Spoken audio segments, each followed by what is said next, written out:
is Oromo Voice Radio English program. Oromo Voice Radio is broadcasting to Oromia at 16-meter band or 17,850 kilohertz or on oromovoice.org website. OVR broadcasts Oromia Insight program every Monday for 15 minutes at 7:15 p.m. Oromia local time. Welcome to Oromia Insight program.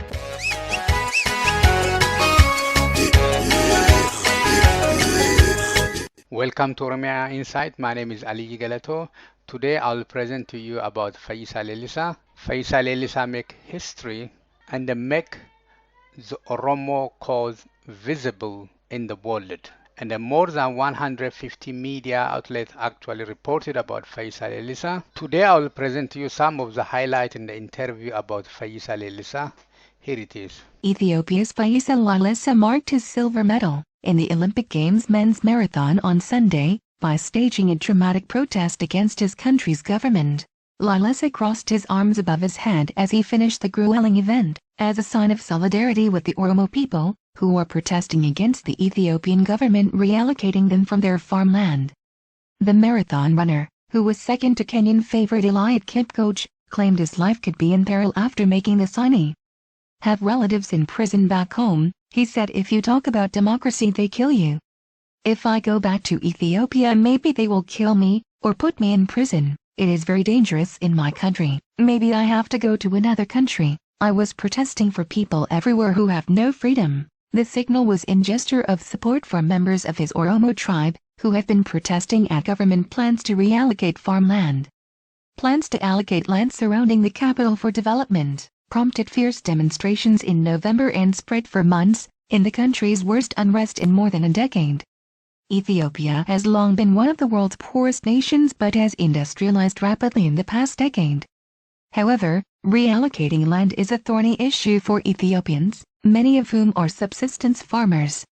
Authorities scrapped the scheme in January, but protest flared again this month over the continued detention of opposition demonstrators. In early August, protesters chanted slogans during a demonstration over what they say is unfair distribution of wealth in the country at Meskel Square in Ethiopia's capital Addis Ababa.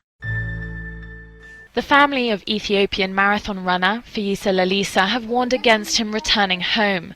The image of him crossing his wrists above his head as he crossed the finish line in Rio has been widely seen. The gesture is used by anti-government protesters in Ethiopia's Oromia region.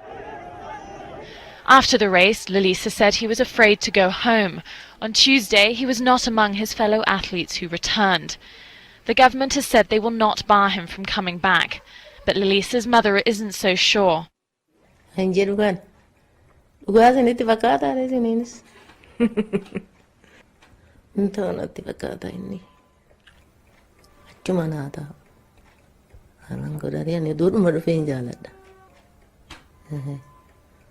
Mauna dise yule ngadalle ba yembo ye natti furu yamma tayyama yut buru majita yunat ninjala akazata yata.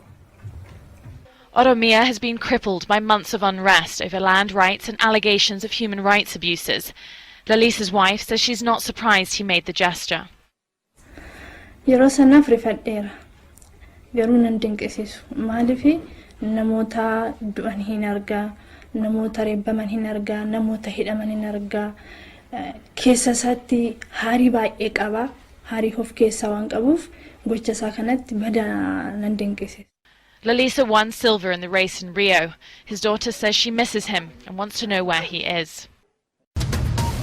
Still in the aftermath of Rio, the Ethiopian marathon runner Feyisa Lelisa is planning to claim asylum in the US or another country. You probably saw the pictures of him crossing his wrists in a protest as he finished second in the marathon in Rio on Sunday. Now, that gesture refers to the Oromo people, the largest ethnic group in Ethiopia, severely repressed by the security forces. The Ethiopian government has said if he returns, he will receive a hero's welcome and there'll be no repercussions. Well, Henok Gabisa is a visiting academic fellow at Washington and Lee University School of Law. He's representing Feyisa Lelisa. He's also spoken, I think, to the marathon runner's wife. Is in Lexington, Virginia right now. Welcome. Good to talk to you. First of all, what did he tell you about what he did in Rio? Well, he told me that he was really thinking about this for a long period of time, and he was tired of seeing his people, Oromo people, suffering in the institutional and political discrimination in Ethiopia. And he himself has faced a tremendous amount of suppression of his rights long time ago. So I believe from what he told me, he had enough of political discrimination against himself, against his family, and also against the Oromo people in general in the country. And that's what he told me today. I just got off on phone with him. And do you believe that he could, as the Ethiopian government says, go back to a hero's welcome and no repercussions? No, well, he does not believe, and I don't believe the world should also believe this, because there is a very easy reason for this. As soon as he crossed the line with his hands crossed, the Ethiopian TV channel, which is the only channel in the country, they switched the program, and they have never showed him after that, and they've never celebrated him after that. And that is one of the reasons not to trust what the government said. And also, we have to be very conscious of the statement of the government, because if they welcome him back to the country, even though he showed that gesture with the Oromo protest, how about those 500 and more students and farmers of Oromo who were killed for showing the same gestures? And how about more than 20,000 Oromos who are incarcerated right now for showing that same gesture? So what reason do we have to believe that the government really welcomes this world-class Oromo athlete for showing that gesture? Because what he did is really a heroic and courageous act that brought into light what has been going on in Oromia for more than decades. You've spoken, I know, to his wife, who is still in Ethiopia with their children. What chance do you think, well, how is she, first of all, what is she thinking about all this? And what chance of his asylum claim being successful for him and for his family? Well, I was on phone with her yesterday, and she is really scared. She is in a very uncertain future because there is a unique call from reportedly from the security officers of the Ethiopian government, possibly to retaliate her and her kids, her lovely two kids, and also his mother, who are currently living with her. So that is a very uncertain future for her and also for him, unfortunately. But the Oromo people always remember this as a heroic event. And most importantly, the chance of him getting asylum request accepted anywhere in the country, given that he has a well-founded fear of persecution, and also one of the fundamental legal principle in the International Refugee Law and National Immigration Act is that there has to be a family reunion and also integration.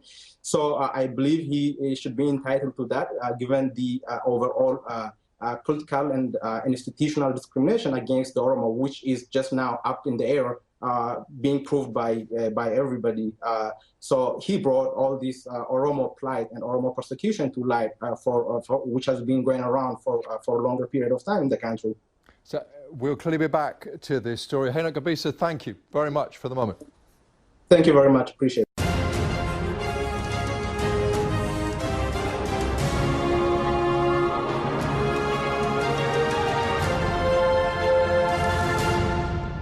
Hello again. Well, the Ethiopian marathon runner who made an anti-government gesture at the Rio Games while approaching the finish line won't face prosecution when he returns home, we're hearing. A government spokesman is suggesting that Feyisa Lelisa will face a hero's welcome, although the athlete has been telling reporters that he feared that he may be killed or imprisoned if he ever goes back to the East African country, saying that protesting inside Ethiopia is very dangerous. The silver medalist crossed his wrists in an attempt to draw global attention to deadly protests in his home region. Well, now, Dr. Awol Alo is a human rights fellow at the London School of Economics, and he is also from the Oromo ethnic group. Welcome to you tonight. I mean, this is all about the Oromo ethnic group, as we were saying, but how dangerous is this for him? I mean, he on one hand, I suppose, faces a whole life in exile because he admits that he's far too scared. But what are the chances of him being, well, executed or disappearing? No, first of all, I think this is such a momentous, dramatic day, not only for the Oromo people, but also for the entire oppressed people within Ethiopia and beyond. The Oromo people have been protesting since November of 2015. They were crying to be heard, and they were being killed in hunters just to be heard. And they were crying to be heard. This is of huge significance to them, then, obviously. Absolutely, absolutely. So they have been asking the government to hear them out. Not only the government that oppresses them, but also other Western governments that enable their oppression, particularly the United States. Right. So, in what way do the United States do that? Well, the United States is key partner around the war on terror with the Ethiopian government, and has been supporting pretty much every policy that the Ethiopian government has been pursuing for the last 10 years since 9/11. And this is accepted?